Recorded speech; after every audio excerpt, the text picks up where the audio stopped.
These fuckers sleep 20 hours a day, demand food constantly, and we forgive them whenever they destroy everything in our homes. So of course I gotta watch the video about the house cat, since last time it wasn't exactly resolved if they're overpowered, so let's find out.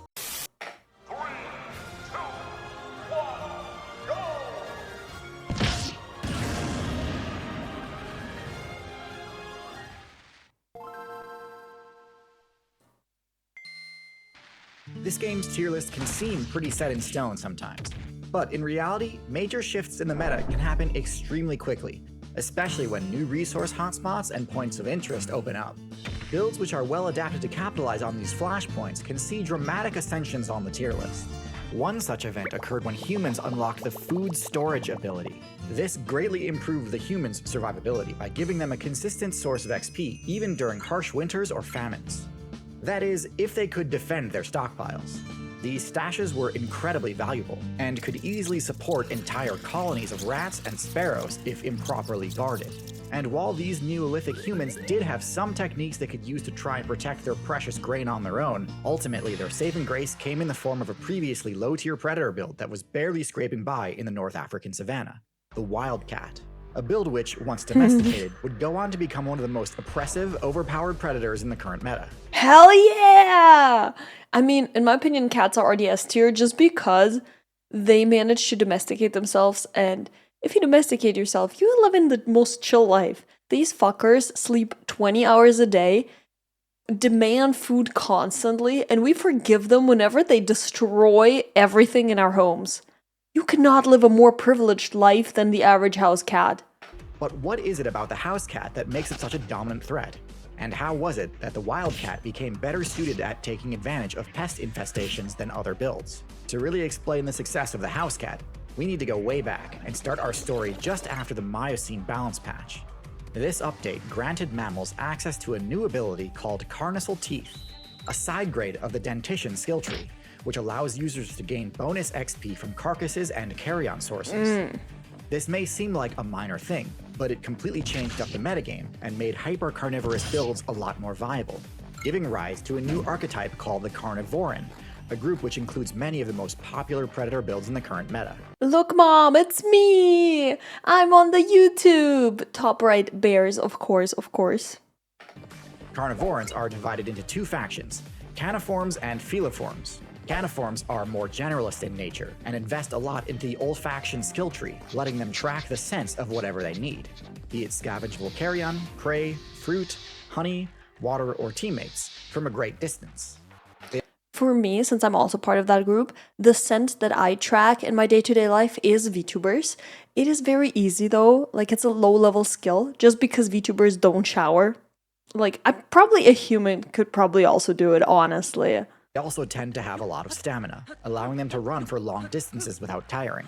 Feliforms, on the other hand, doubled down on the Carnivoreen archetype's original strategy. They spec'd into even more abilities meant to crank up the efficiency of the hyper-carnivore game plan. The ability Tongue Papillae allows felids to extract even more value from fresh kills. Instead of investing heavily into scent-based sensory power, feliforms tend to focus more on their hearing and eyesight abilities. This doesn't help them scavenge, since things like carcasses and berries don't make sound, but it does make them incredibly good at detecting hidden prey. Also, in keeping with the Carnivoreen's first major advancement, feliforms also focus a lot more heavily on specialized dentition, optimizing their bite attacks to deal massive puncture damage, and more effectively hold onto prey so the user can deal bonus damage with their claws.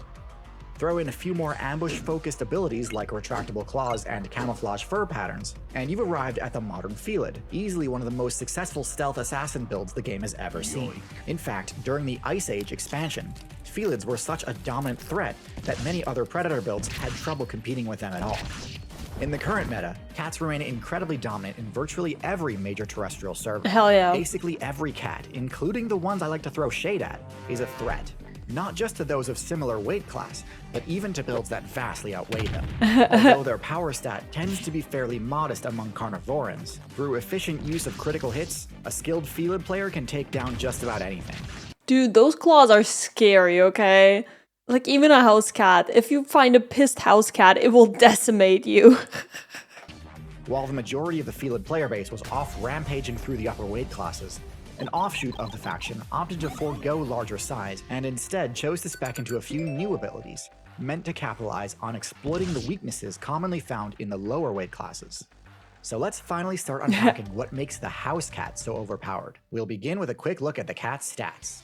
We've got a build with upper mid-level intelligence, low defensive stats, decent damage, above average stealth, high mobility, and excellent perception. Right off the bat, something that might jump out at you is, well, the fact that nothing jumps out at you. Cats are supposedly some of the most broken predators of all time, and yet none of their stats seems all that busted on their own. Top tier builds tend to have at least one stat that is so high it completely invalidates the strategies of other players. But no, cats aren't able to use tools, they don't have a bone-crushing or venomous bite, they can't change colors, they can't tank attacks for days, they can't echolocate, and so on. So They skilled into charisma, I'm telling you. The way they got humans wrapped around their little claw. no obvious answer here. Next, let's check out their unique abilities. We talked about a few already, including the abilities that buff the XP rates from meat sources. These should not be understated, as without them you can pretty much entirely write off the viability of this build. Cats, and all other mammals, have the warm-blooded trait. This grants them greatly improved stamina regen rates, greater resistance to cold damage, and a bunch of other useful perks, but at the cost of much greater upkeep requirements, meaning they need to secure kills much more frequently than similarly sized cold-blooded builds. Without these abilities granting the cat bonus XP from meat, it would be very difficult for them to keep up with their energy needs, even with how efficient cats are at hunting. Cats can also move extremely quietly due to their soft toe pads and retractable claws, enabling them to easily get within striking range of prey through smart use of cover and line of sight. Dude, I love the cat videos edited in here. They're just so, they're so damn precious. But okay, all types of cat, large and small, have those abilities. How about something more unique to house cats? For that, let's look at their primary perception-based ability, slitted pupils. This ability grants house cats extremely precise depth perception, greater than all other felids. This allows them to perfectly judge the optimal pouncing distance, massively increasing their odds of landing an immediate critical hit and incapacitating their target before. This is so funny because like all these cats are so good at hunting. They are like so precise. When I look at my cat, like he would die in the wilderness. He cannot for the life of him catch anything. And anytime that he sees another cat, he becomes a little bitch. He starts crying, he starts running away. I think he would die in the wilderness. I'm sorry. He's a little bit, he's supposed to be at home. He's not supposed to be out there. He was born to be at home. Hi guys. If you're enjoying this video, don't forget to like and subscribe. Thank you. Or has a chance to respond. So even though the house cat's base damage isn't broken in and of itself, when a house cat goes on the offensive, it can certainly look that way. This strategy is what has led to the complete collapse of several different player bases in the amphibian, reptile, bird, and mammal factions, as it truly is that oppressive. Now, while we were first looking at the cat's base stats, one thing you might have assumed right away was that the cat's lower defensive stats are its main weakness, and that cats function as a sort of glass cannon, with very little counterplay options when attacked. No, I do think they can fight back, low-key. You might also assume that given the cat's high mobility, their primary defensive strategy is simply to run away when they feel threatened. And while their top speed is often enough to escape danger when needed, instead, cats employ their mobility stat defensively in a different way. This is where one of the most shockingly effective aspects of the house cat manifests. Jump. House cats use their incredible agility to stand their ground. Agility and quick reflexes are usually used to dodge attacks, but cats instead actually use the reflexes to deflect them.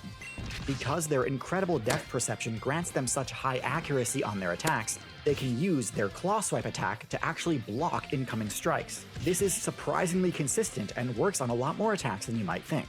Now, obviously this is a high-skill, high-reward strategy. Missing a parry can result in serious damage, but if you get good enough at this, you can ward off attacks from just about anything, and potentially even open up opportunities for counterattacks. Put all this together, and you come to understand what a house cat build truly is. A house cat is what you get when you fuse the deadliness of a snake with the energy of a mammal. But why does this playstyle make for such a good partnership with human players? Compared to dogs, they seem like they'd be much less useful party members. Humans broke the game and became the top tier build by using coordinated team strategies and tool use in order to utterly trivialize their matchup versus large mammals. Dogs easily slot right into this game plan, as they can help track and chase down large prey, and also sniff out any potential ambush predators that could disrupt and punish this strategy. When a successful kill is made, dogs and humans naturally split the reward and both benefit. Dogs are also great defensively, as they can keep watch at camp and alert party members of approaching enemies. No way! What kind of bear is that? Little dog barks and the bear's like, nope, I'm out. Cats are generally pretty useless in this regard. They don't have anywhere near the endurance required to chase down prey over long distances, can't square off head-to-head with those builds anyway, and aren't nearly as reliable for early enemy alerts. The kills a cat makes can't realistically be shared with humans either. It wasn't until humanity unlocked the agriculture ability that the player base began to notice additional vulnerabilities they didn't need to care about before, vulnerabilities that dogs couldn't really help with. When operating off of a hunter-gatherer strategy, humans could basically ignore all builds in the low weight class. Rats and birds were no threat to humans, and also not worth the effort to take down, so it makes sense for them to just focus on larger quarries. However, when the focus shifts to farming and food storage, those same builds humans were ignoring before suddenly became one of their biggest threats. Having a granary raided and its food reserves destroyed could easily wipe out an entire human settlement, so figuring out proper security for these storage sites was critical. Dogs simply are not effective enough at stopping pest infestations to fill that role. They cannot climb or fit into small spaces, and aren't stealthy enough to catch the trickier pests. Cats, on the other hand, are truly excellent at this task, and come with other benefits as well. The main one being that they require very little upkeep. Although they are social builds, they hunt alone, so they don't require any direction or attention from their human party members in order to accomplish their task. Since humans don't have any need for rat or bird carcasses, the fact that cats don't usually share their kills is actually a benefit rather than a drawback. The only thing cats really require from humans is to share in the shelters they construct. In the wilderness, cats typically use burrows, hollow stumps, or caves as their home bases. But these are vulnerable to attacks. Human settlements are significantly safer. Speaking of safety, even though cats are extremely lethal hunters, they pose very little danger to humans. This is a huge advantage over snakes, which theoretically could ally with humans to serve the same purpose, but in practice are far too dangerous to risk keeping around. The fact that cats are warm-blooded and therefore need to eat more frequently than snakes is also a benefit rather than a drawback for humans, since it means they need to stay on task and keep their guard up. That's right. While it is common to see players debate which build makes for the better addition to a human player's party, they are literally both perfect. What do you mean? Have one of each. The correct answer is actually both. Dogs are a huge help in the large creature matchup, while cats cover your weaknesses in the small creature matchups. Having both in your party covers all of your weaknesses, and enables human settlements to use a hybrid playstyle of both hunting and farming. That's what I've been saying, dude. So if you're a human main trying to construct the most optimal party comp, the only real question is how you'll keep the dog and cat players from fighting each other. Now, knowing which traits and abilities to invest in can be a difficult choice. Luckily for you, I've partnered with the game Cell to Singularity to provide you the perfect training simulation. Cell to Singularity is a scientifically accurate, non-fiction idle clicker game where you begin as a single cell and have to unlock traits to evolve your biology, increase your intellect, and invent new technology in order to conquer the universe and reach the ultimate singularity point. Looks like a mix of alchemy and like Spore. But also I've only seen like 5 seconds of this footage, so you know. It's a relentlessly fun idle game that had me hooked for weeks. I love the charming low-poly 3D animals that you unlock as you progress through the Tree of Life. In fact, I liked this game so much that we actually decided to partner up and build an entirely new limited-time game expansion, focused entirely on exploring the adaptations that allowed cats to conquer the planet. Okay, you know what? That's a sick sponsor. It's free to play and available on Steam, iOS, and Android. We worked closely together on this cat event, so see if you can recognize and remember some of the important special abilities that I mentioned as you play through it. If you do manage to get far enough in this event, you'll even unlock a special TierZoo themed badge, which will permanently give your simulation a valuable speed buff. So please, do check this one out, because I genuinely have never been so excited for a brand partnership before. That's actually really cool. This one really is special to me, and I guarantee you'll have fun playing Cell to Singularity. Well, there you go, guys. If you want to check it out, feel free to do so. Again, it is completely free to play, so click or tap on the link in the description, or scan the QR code on screen now. Thanks again for watching, and as always, good luck out there. So So yeah, nothing surprising here. Cats are literally goated. They're the best. We love them. And yeah, having a cat and a dog does seem like the best possible plan you can have for life. So guess I gotta get a dog next. Thank you guys for watching. See ya!